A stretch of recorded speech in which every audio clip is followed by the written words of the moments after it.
Okay. So Bethanie Campbell, thank you for being here. Basically, Bethanie is the Assistant Director for the Pre-Health Advising Team under the Office of Undergraduate Education. Today, she'll be discussing medical school interview prep, which I know is so very critical to quality for so many of our pre-health and health majors. So Bethanie, I will throw it to you and thank you for being here. Awesome. Thank you so much, Brandy. Hi, everyone. Good to see you all. I'm excited to be here today, and I certainly just want to express my gratitude for the Career Center for putting on a lot of amazing events, especially this week. So I'm going to go ahead and share my screen. Okay, can everyone see this? Just shake your head. All right, perfect. All right, so today I just want to discuss briefly medical school interviews. I also want to leave a few minutes at the end to make sure I answer any questions you all may have. And just a little quick overview. So pre-health advising at UNC Charlotte, there's two pre-health advisors, Dr. Liz Haney, who's the Director of Pre-Health Advising, and then myself. So we're always here to help you answer your questions. On the following slide, you'll see a handy dandy QR code. I'm so thankful for QR codes that can take you to our website where you can find our email or other helpful information to start or the process, or most of you are attending this session, so you'll probably know about our website, but in case you don't, that's how you can find us. And so today we will talk a little bit about types of medical interviews, how to best prepare, as well as some common questions. On the next slide, I do want some feedback, so feel free to unmute yourself on the next slide to kind of answer my intro question. If you don't feel comfortable, that's fine. But does anyone have an idea of what I encourage your first step to be if you've been invited to interview with a medical school? I'll give it a few seconds. If no one answers, that's fine. We have a comment from Addie. Okay. She says, so we can reach out at any time of the semester to seek guidance. Oh, well, that's not directed to that first step, but she did have a question about if they could reach out at any time of the semester to seek guidance. Yes, absolutely. That's a great question. And I'll leave time for more questions at the end. But the first step, so when you all are thinking about going to med school or going through that journey or the process, it's a very long journey. So I always encourage students, whenever you can find moments to be grateful or proud of yourself, please take a few moments to do so. And this is one of those moments, right? You made it to this step. So it's good for your mental health to kind of congratulate yourself and feel proud because you've made it this far. This past weekend, and I'm saying a lot, sorry, but I was at a conference at NC State full of medical school deans, and Dr. Bright from ECU said something that was so impactful to me. And he said, you know, they really want to see transformative versus transactional. So when you're thinking about how you're speaking about your experiences or how you're writing about them, right? It's not something you just want to check off a box, right? They really want to know how this experience or what you're doing has transformed you and made you a better human, or how it's going to, impact your desire to be a physician. So I found this really enlightening, and I wrote it down and I circled it. So kind of keep this in your in the rearview mirror when you're thinking about how you're writing about your experiences, or even how you're speaking about them, whether it's in an interview format or in general. Some overall tips to keep in mind, while easier said than done, as we saw a minute ago, just relax.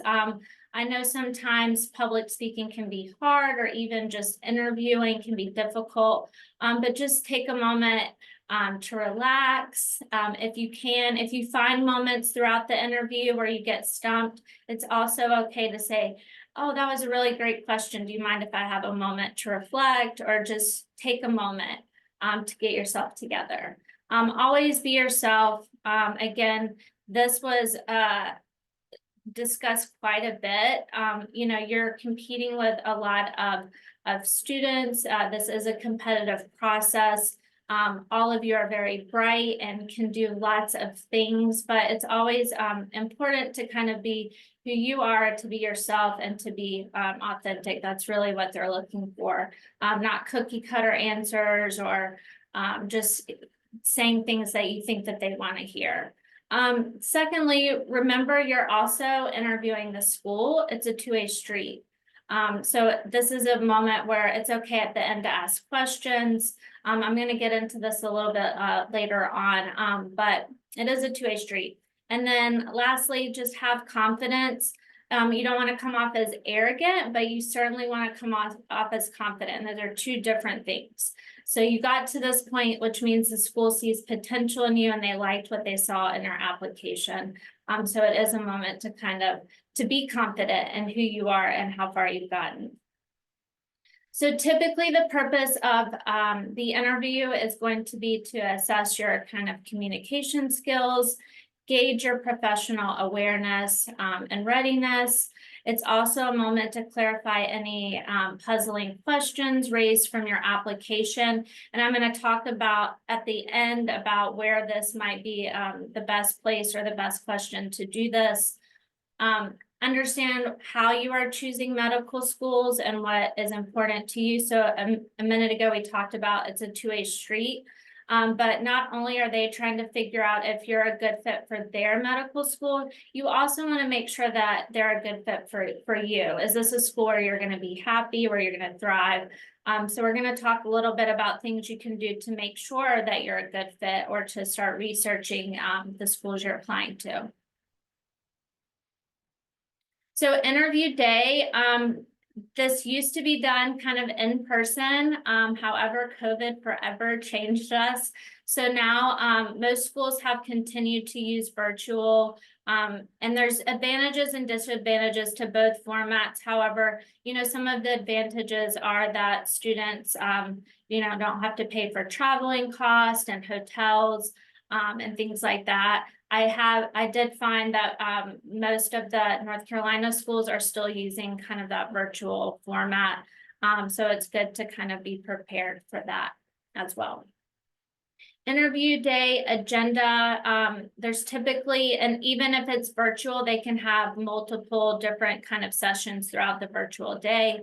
But a group welcome session, typically there's some scholarship or financial aid information, a tour of the medical school. Sometimes they'll have like a virtual tour. And what I did hear from some schools this past weekend is that they also provide students the opportunity to come visit campus prior to starting school. So there could be a session where you're meeting some other students, as well as other interviews, and then there's typically a closing session. One thing I do want to plug in here is be mindful if you're attending in person or even virtual, everyone you encounter on that journey or your journey is part of the interview process. So it's important to be professional, courteous, have a bit of humility and grace. So just if you don't think that they're a part of it, they are. So keep that in mind. Interview formats, these can vary. Sometimes they'll use one-on-one format, which can last anywhere between 25 and 40 minutes. A panel interview, which could have 2 or more people involved, would be 45 to 60. A group interview or activity could last anywhere from 45 to 60 minutes. And then a multiple mini interview, also called MMI, which I'm going to kind of break down a bit later on, because there's different stations, can be anywhere from 60, 75 to even 100 minutes. And quite a few schools do use that MMI. So we're going to kind of talk about that.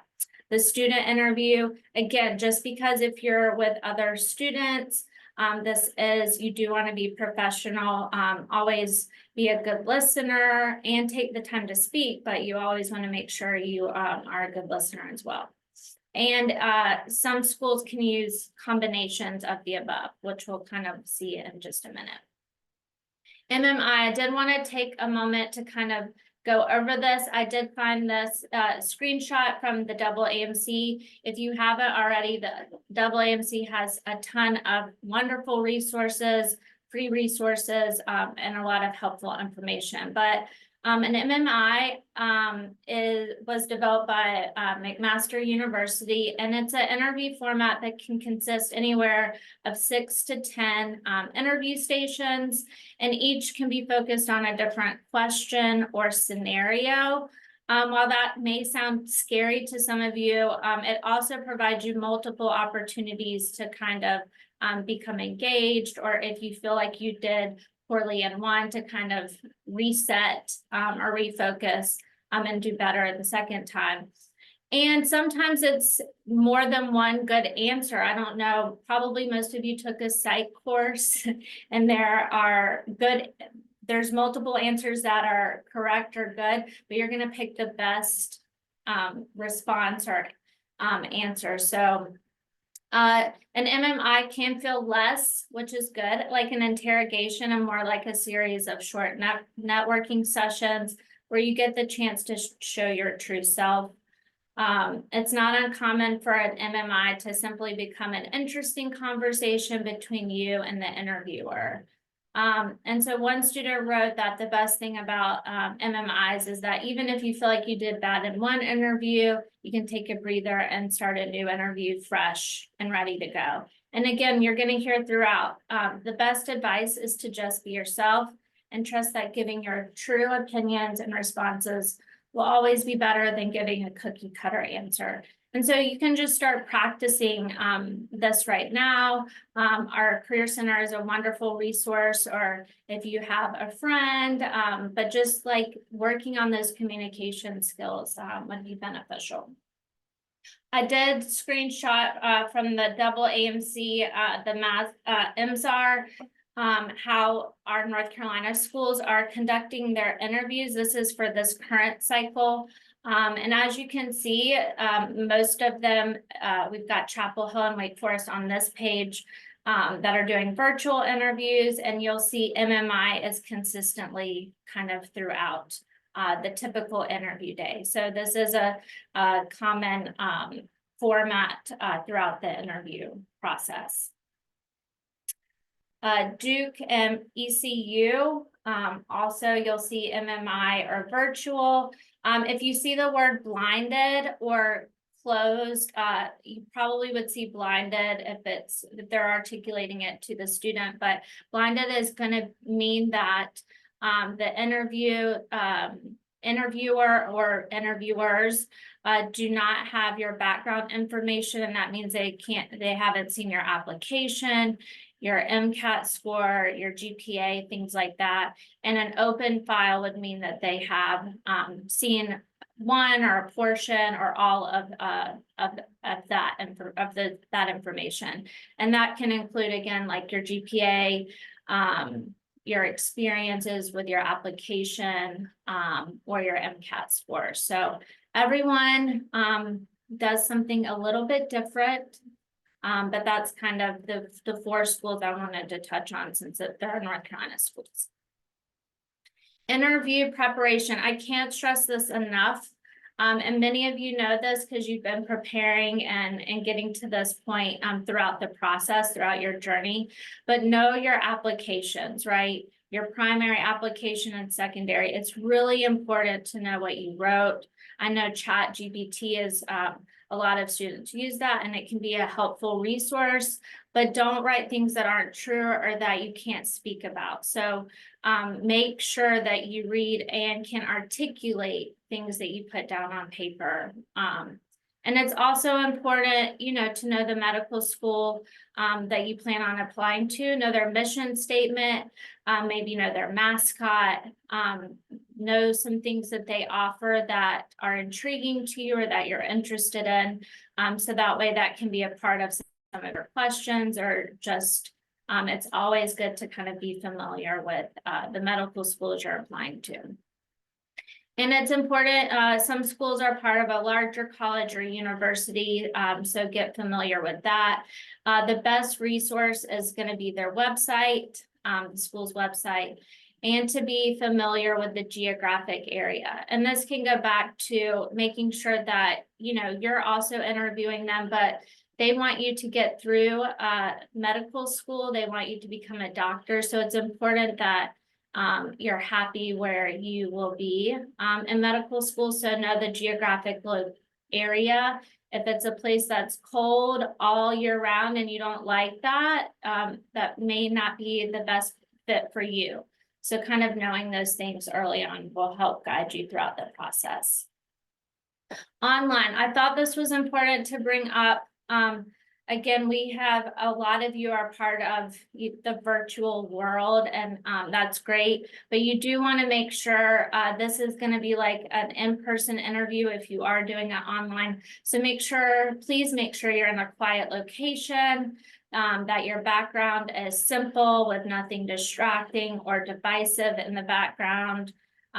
Camera setup, center of the frame, lighting, personal appearance. You want to make sure that your appearance is like if you were in an in-person interview.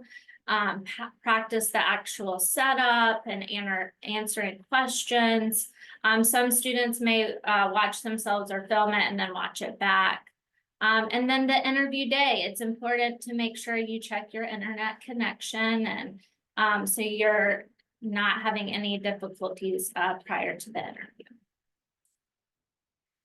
So some common interview questions, and this came up some this weekend, and I'm going to go in depth in a moment about each of these. Some common ones would be, tell me a little bit about yourself. Why do you want to do this? Why are you applying to our medical schools? And do you have any questions for me? And so one thing I do want to point out is throughout this process and interviewing virtually versus in person may be a bit different, where you feel like you can have your notes over here or maybe in front of you, but you really want to kind of know or prepare the things that you want to discuss or bring up prior to the interview.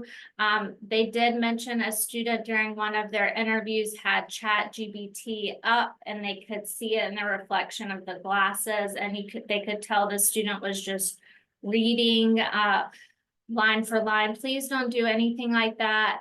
You've made it to this point being yourself. So just have confidence that you can get through this and practice and take good notes. And if you need to utilize your notes at the end, when you're asking them questions, that's a good time to say, I do have a list of questions I wrote down. Do you mind if I get those out? But you don't want to be shuffling through papers and reading your notes while you're interviewing. So tell me a little bit about yourself. I decided to kind of expand on this slide a little bit, and sorry if there's a lot on here, but I thought it was important for you all to know. So this is a moment where you can give a brief autobiographical response. The interviewer should get a sense of the environment you come from and your background, challenges you've overcome, hurdles. This is a good point in the interview to talk more in depth about those instances if you did have to overcome something. Tell your interviewer what you love to do outside of school. I know most of the students I see, they again are making sure they check off every box that they think that they want schools to see, but it's also important that you have a life outside of school, and that's important to them as well. So make sure you take time to tell your hobbies or things you enjoy. And if you have graduated from college, summarize your path since graduation. This is not a time, this question is not a time where you go into detail about you want to be a physician. They typically will ask that as a second question or somewhere else. It's not a good time to talk about the school you went to or that you're currently in. I did hear this past weekend. They're trying to get rid of unconscious bias. So it's best to use undergrad institution, my current undergrad institution, my previous undergrad institution. So that way that they're not getting a bias if you're talking about, you know, a school you went to or your parents went to or your grandfather went to. So that's kind of just some important tips that I received this weekend. They don't recommend talking about what your family does or where they went to school. I recently just mentioned that, as well as your GPA or MCAT scores. And I did like this response because, again, they're trying to get rid of a bias. So they want to know, this is a moment where they really want to get to know you. If it's an open file, then they're already going to have all of that information. They're going to have your application, your MCAT, your GPA. And if they don't, this is an opportunity for you for them to really get to know you. Typically, a question will be aligned with why do you want to do this, or why do you want to be a physician?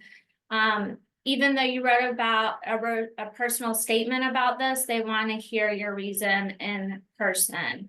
And this, again, is a moment to reflect transformative versus transactional, right? And what I mean by that is I want to help people, but what have you done, or what situations or what volunteer work have you done to help others or see medicine practice? And it's more of like a show, don't tell, which means that you're describing those experiences or telling them about those. You're supporting your reasons or insight and including why each reason is important or meaningful to you. So that's more important than just saying, I want to be a physician because my grandfather was a physician and I really want to help people, right? You're going more in depth.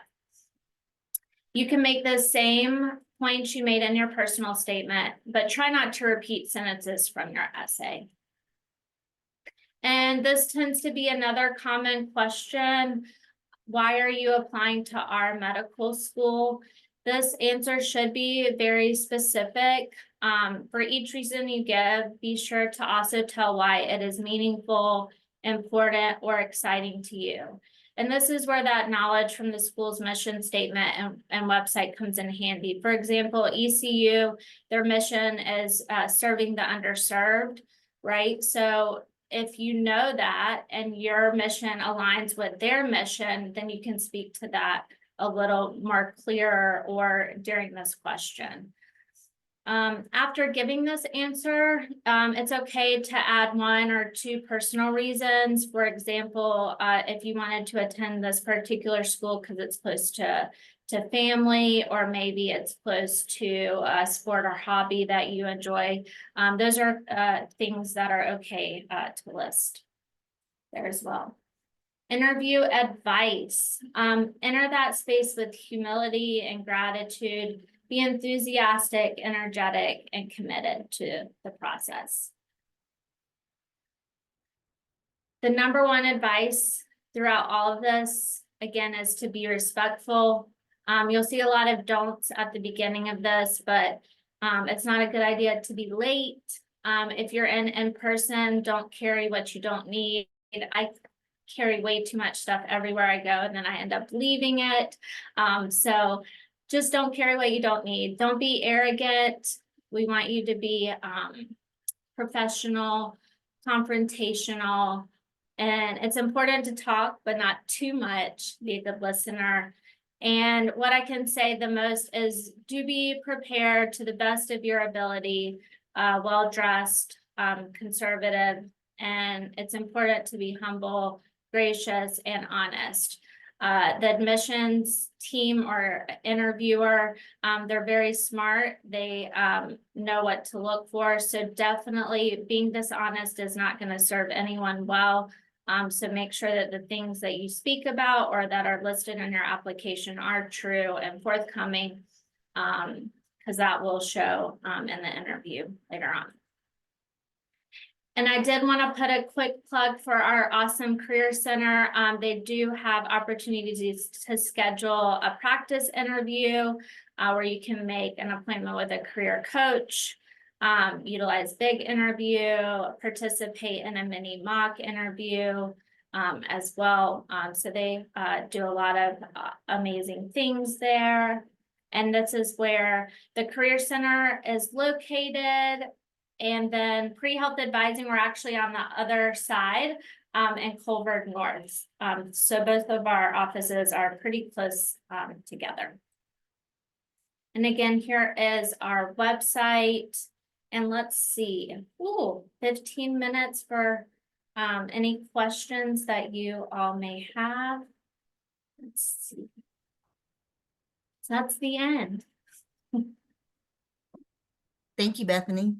You're welcome. Students, please come off mute or throw questions into the chat. We'd love to have them. If Addie had her question, Bethany, about, so can we reach out any time of the semester to seek guidance, if you want to start with that question? Yes, please feel free to email the pre-health advising website. We will happily answer any questions that you may have. If you haven't already signed up for the listserv, I would encourage you to do so. If you don't know how to do that, it is listed on our website. It will have a link to sign up for the listserv as well. And then there's also, we provide a lot of different orientations throughout the semester, whether it's Zoom or in person, like application sessions, things like that. So feel free to reach out to our office anytime you have a question or concern with pre-health advising. Thank you. Any questions, students, at all? Take the opportunity while you have her. Or while you have us.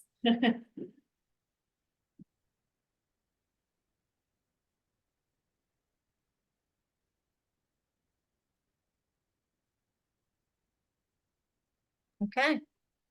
Thank you guys for making time to make this session. I think it was very helpful. I'm just nervous just thinking about it all, but I think it was very helpful, so I'm very grateful.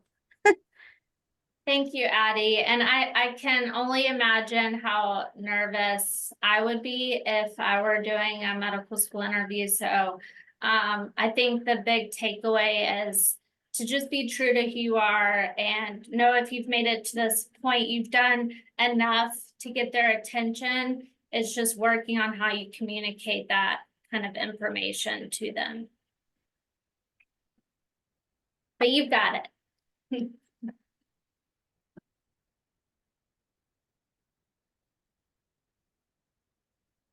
Thank you, Addie. Any other questions?